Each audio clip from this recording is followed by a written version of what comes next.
Welcome to my educational channel KVS classes. दोस्तों, कुछ दिन पहले एक भयानक तूफ़ान आया था अम्फान। इसने तो केवल बंगाल और उड़ीसा में तबाही मचाया। पुराने मकान, बहुत से पेड़ इत्यादि उखाड़ फेंके। 15-20 दिन या एक महीना तक अपना प्रभाव तो छोड़ डाला, फिर सब कुछ ओके।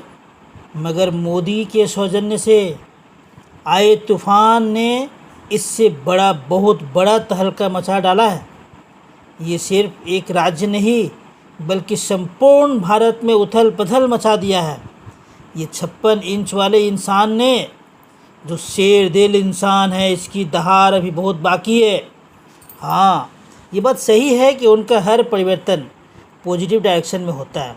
मगर भारत की जो गंदी राजनीति है, वो तो एक ही बात ठान ली है, बस मोदी का विरोध करना है, मोदी का विरोध करना है।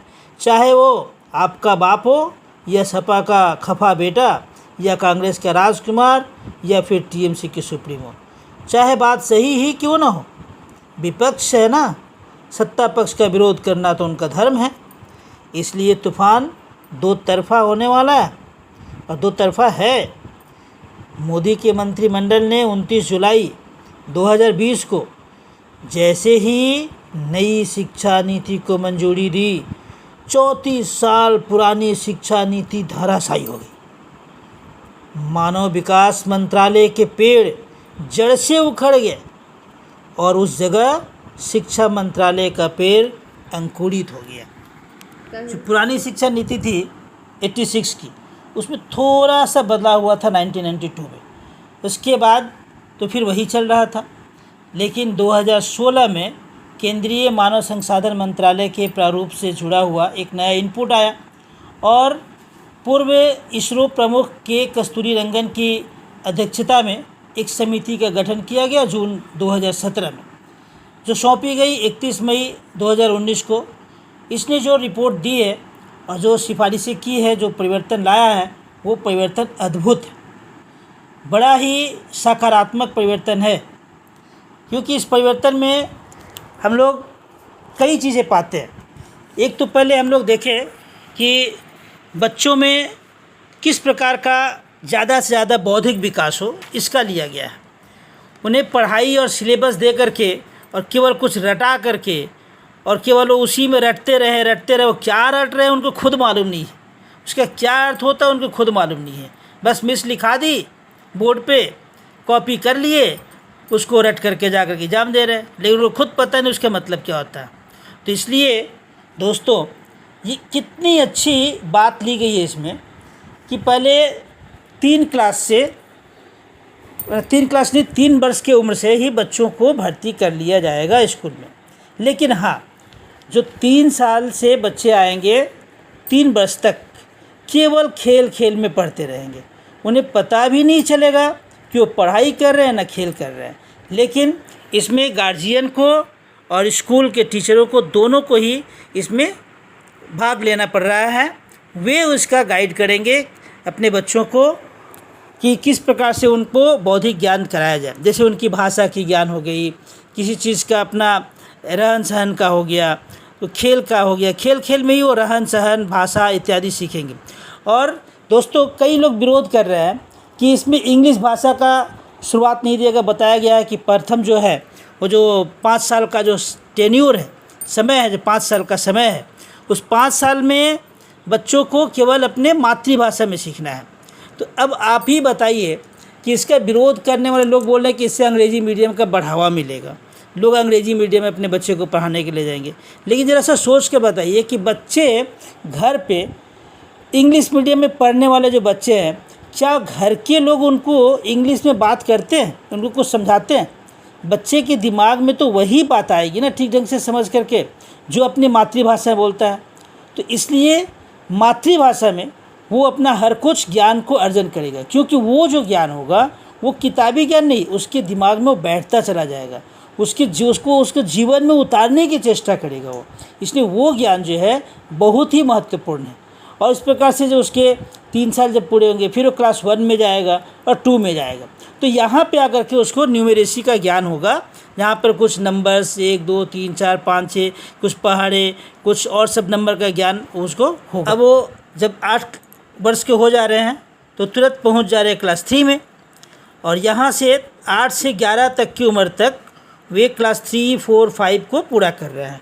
इस बीच उनको किताबें एक विशेष सिलेबस दी जाएगी। उस सिलेबस के तहत तो जो साधारण ज्ञान विज्ञान की बातें हैं, इतिहास की बातें, भूगोल की बातें हैं, आचरण की बातें हैं ना, ये सभी चीज़ उनको सीखने को मिलेगा। फिर उसके बाद में अगला 3 साल वो क्लास 6 7 और 8 यहाँ पे पहुँच जा रहे हैं। अब यहाँ से उनको जो है वोकेशनल ट्रेनिंग भी मिल सकती है, और जो अपना सिलेबस है वो अपना सिलेबस को पूरा करेंगे।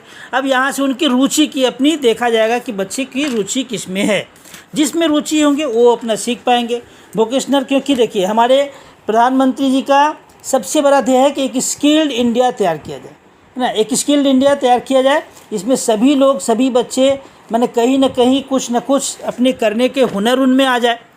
ये हुनर आएगा तो वे कभी भी अपने आप को बेकार नहीं समझेंगे, कभी अपने आप को हीन भावना उनके अंदर नहीं आएगी। तो यहाँ से वे कुछ न कुछ सीख रहे हैं, जैसे कि प्लम्बिंग हो गया, कारपेंटरी हो गया, सिलाई बुनाई हो गया। जिस प्रकार की चीज़ में उनकी रुचि रहेगी वैसा वो सीखेंगे। साथ ही साथ जो इनके लिए सिर्फ उतना ही नहीं है, ये ट्रेनिंग के साथ साथ उन्हें प्रैक्टिकली भी कराया जाएगा। जैसे कि जहाँ पर कारपेंटरी के काम होते हैं वहाँ उन्हें ले जाया जाएगा, या जहाँ पर सिलाई बुनाई का काम होता है वहाँ पे उनको बताया जाएगा कैसे हो जा रहा है, कि कार्य हो रहा है, या फिर जो है प्लम्बिंग का काम हो रहा है तो वहाँ पे वो जा रहे हैं। इस प्रकार से उनको प्रैक्टिकल नॉलेज भी दी जाएगी। इसके बाद वे पहुँच जा रहे हैं अगले 4 साल वाले कोर्स में। तो यहाँ पर क्या है कि वो क्लास 9 में पहुँच गए, जो क्लास उनका उम्र 14 से लेकर के 18 के बीच का ये समय है। और यहाँ पे 9 10 11 12 ये 4 साल जो वे करेंगे। तो इस 4 साल में पहले वो केवल 4 परीक्षाएं देते थे, और केवल फाइनल परीक्षा में बस अपना तैयारी करते थे, रट करके जैसे भी हो बस पास होना है। लेकिन अब ऐसी बात नहीं है, अब तो उन्हें सेमिस्टर में जाना पड़ेगा। 8 सेमिस्टर, हर साल में 2 सेमिस्टर करके 6 महीने पर।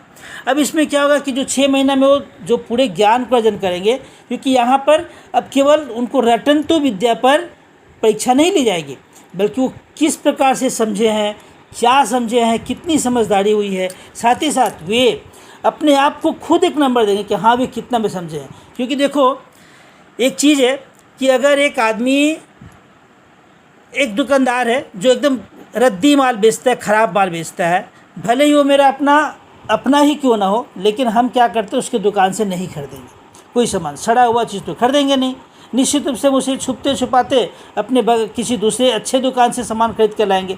अब भले ही मेरा अपना आदमी है वो, लेकिन हम उसे नहीं खरीदेंगे क्योंकि उसके अंदर खोट है। उसके दुकान में जो सामान है उस सामान में क्वालिटी नहीं है। इसी प्रकार से जो बच्चे होंगे वो खुद अपने आप को क्वालिटी को जांच पाएंगे। अभी तक केवल टीचर ही जांच पाते थे। वो अपना मार्क्स खुद देगा, वो अपना ग्रेडिंग खुद भी दे सकता है कि हाँ वो कितना सीखा नहीं सीखा। तो इस प्रकार से उसकी खुद की समझदारी हो रही है कि हाँ वो सीख रहा है या नहीं सीख रहा है। इस प्रकार से हर 6 महीने पर उनके ज्ञान, उनके जो सीखे हैं उनका जो वास्तविक ज्ञान है उस आधार पर सेमेस्टर की परीक्षाएं होगी। हाँ, तो अब बात आती है ग्रेजुएशन की कि 12 क्लास के बाद वो क्या करेगा। अब वो कॉलेज में जा रहा, तो कॉलेज में जाने के बाद में अब क्या होता था कि जब तक वो ग्रेजुएशन की पूरे 3 साल का पढ़ाई पूरा नहीं कर लेता है, 3 साल का अपना डिग्री को पास होकर के नहीं आ जा रहा, तब तक उसको डिग्री नहीं मिलती थी। अगर मान लीजिए कि पहला साल पास किया, दूसरा साल के 3rd ईयर पास नहीं किया, उसको ग्रेजुएशन की डिग्री नहीं मिलती थी। बेचारा हताश होकर के अनग्रेजुएट रह गया, बस केवल 12 क्लास की डिग्री से अपना काम चला रहा। लेकिन सरकार ने अभी क्या की है इस नीति के तहत कि अगर वो पहला साल पास कर रहा है तो उसको सर्टिफिकेट की डिग्री मिल जाएगी, दूसरा साल अगर पास कर रहा है तो डिप्लोमा की, अगर उसके बाद छोड़ भी दे रहा है तो कोई बात नहीं है, डिप्लोमा की डिग्री पा चुका है वो। फिर तीसरे साल अगर पढ़ ले रहा है तो डिग्री की उसको अपना ग्रेजुएशन डिग्री का मिल जा रहा है उसको सर्टिफिकेट।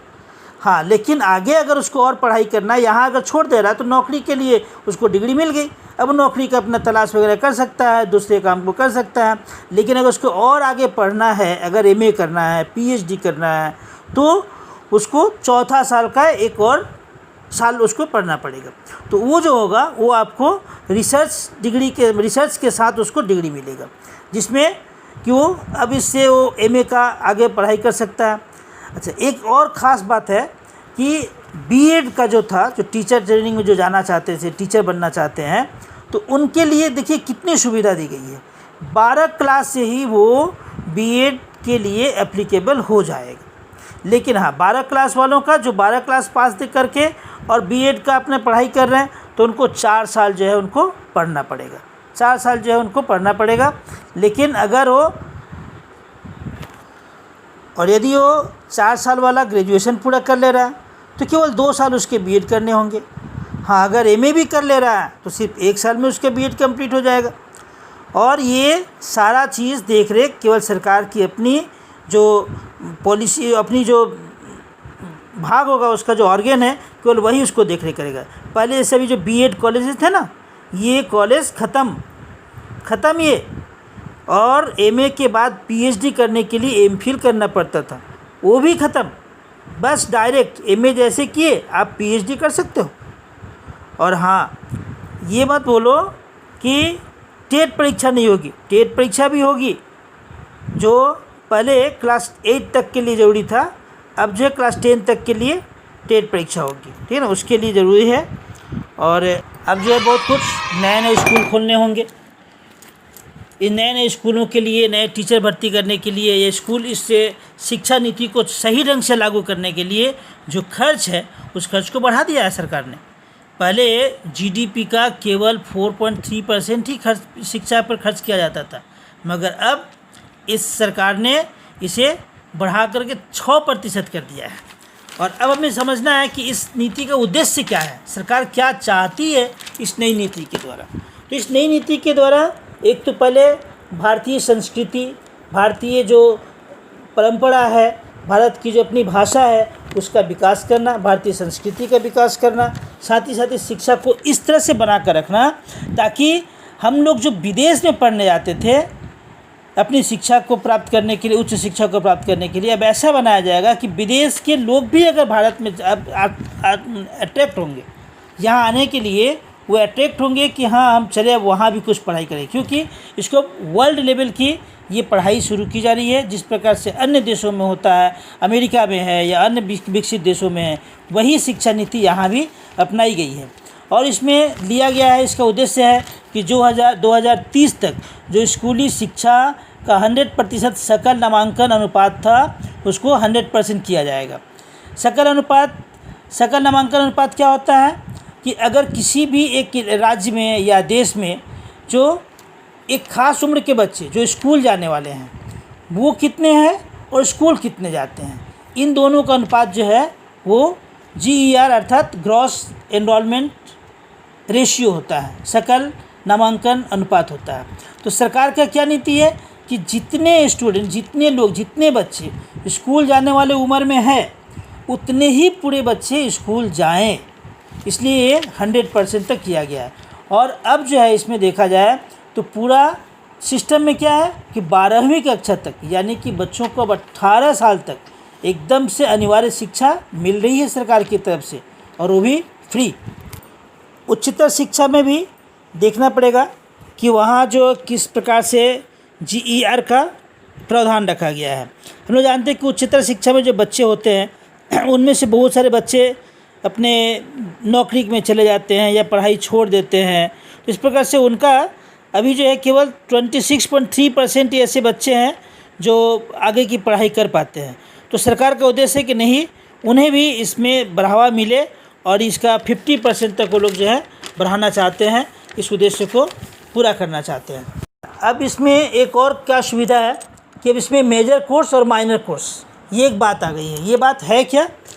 ये बात है कि पहले क्या था कि जैसे आर्ट्स, कॉमर्स, साइंस, आर्ट्स में जो सब्जेक्ट है, अगर उस बच्चे को आर्ट्स का कुछ सब्जेक्ट पसंद है और साइंस का कुछ सब्जेक्ट पसंद है, लेकिन साइंस का सारा पसंद नहीं है, मानो उसको मैथ पसंद है लेकिन फिजिक्स, केमिस्ट्री उसको पसंद नहीं है, केमिस्ट्री पसंद नहीं है, फिर इधर ज्योग्राफी उसको पसंद है, तो नहीं ले पाता था। अभी क्या है कि मेजर में मतलब वो जिस स्ट्रीम का है, जो मेन सब्जेक्ट है उसको ले सकता है, और उनमें से जो है जो उसके पसंद का आर्ट्स का अगर सब्जेक्ट है तो उसको ले सकता है। संगीत पसंद है, संगीत ले सकता है।